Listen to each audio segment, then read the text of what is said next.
طيب. إذن أجدد الترحاب بالحضور الكرام في هذه الأمسية الشعرية التي تشرف على تنظيمها جمعية عشاق الحرف، وذلك تخليدا للذكرى العظيمة ذكرى عيد العشر المجيد، وهي الذكرى 15 لتربع صاحب الجلالة الملك محمد السادس على عرش أسلاته الميامين. نحلق في سماء الإبداع ونحط الرحال بجهة الدار البيضاء الكبرى. شرفتنا بالحضور شاعرة متميزة إعلامية محبة للحرف الجميل. باسمكم نرحب بالشاعرة لمياء بوتشيش، فلتتفضل مشكورة.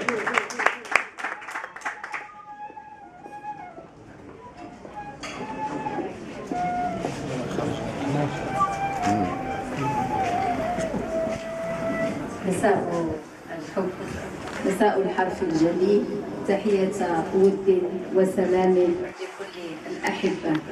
صدفت دخول أخي الفنان الفواد الجميل خالد الحنصالي، لك تحياتي أخي.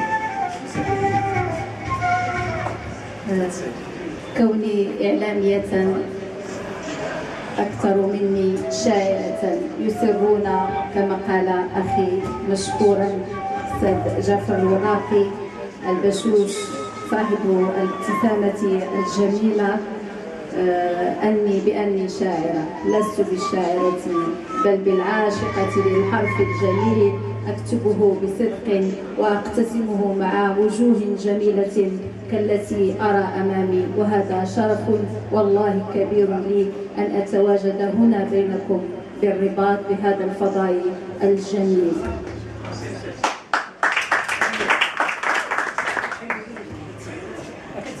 أيها الحضور الكريم، شكرا لأهل الرباط، شكرا لجمعية عشاق الحرف، شكرا للأستاذة الجميلة الجليلة لالا بهية، شكرا لك، شكرا لجمعية عشاق الحرف على هذه اللمة الجميلة أختي.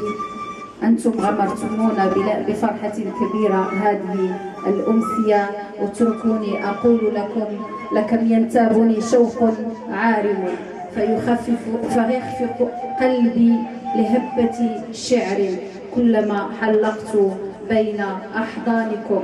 أنتم يا من زرعتم بذرة أمل في جنائن عمري، فسرت أنا بين دروب عشقكم، أهيم بعبق الأيام بينكم.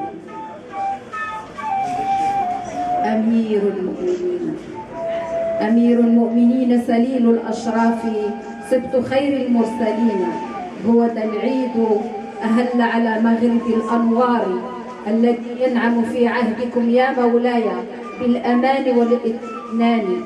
حمدا لله الذي حبانا بملك نما حبه في قلوبنا شجرة عبقة وارفة الظلال، فأضحى نعمة لشعبه يفيض حبا وعطفا وحنانا، تاريخ حافل بالأمجاد والبطولات والمنجزات.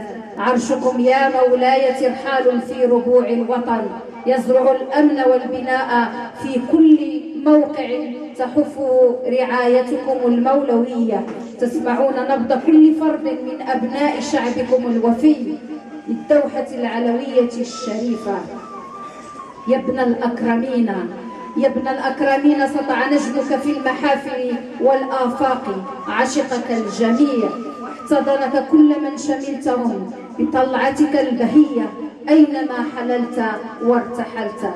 يدك سيدي ممدودة لكل مستجير بفيض كرمك، لتشمل برعايتك كل منكوب أو مكلوم، وتعانق قضايا الأمة الإسلامية. رعاك الله لنا وحفظك سيدي.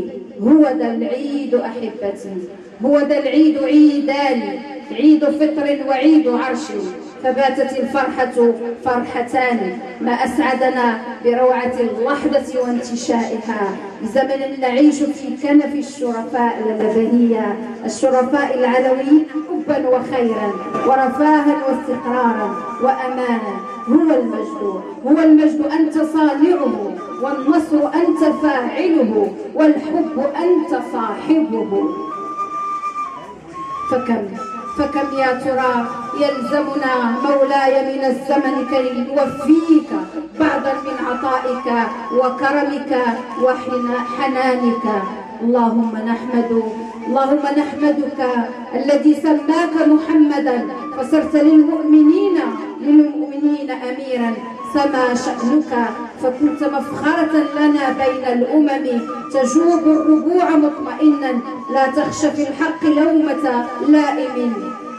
سمح بحر عطاؤك ورد وياسمين، حفظك الله ورعاك. وطني لأجلك تلك الرسالة، منك مني حبي إليك حددت مالتي. قدمتني قربانا ولأنك أني جددت بيعتي لصاحب الجلالة. تبسمت الورود محمرة، رايات ترفرف في السماء، كأي رجولة أعلنت حريتها. ليس كالشمس محمد السادس، جهرا على إيقاع زغرودة النساء، لألأ النجم في عينيك وطني، حفيد من تراءى في القمر. ليزدهر الورد في قلبك، في قلوبكم أهل مدينة الرباط، وفيه ينتعش الشجر. هكذا حبي إليكم، هي تلك الرسالة. ولأنك مني أجدد بيعتي لصاحب الجلالة، أجدد بيعتي وولائي لمحمد السادس. وشكرا لكم.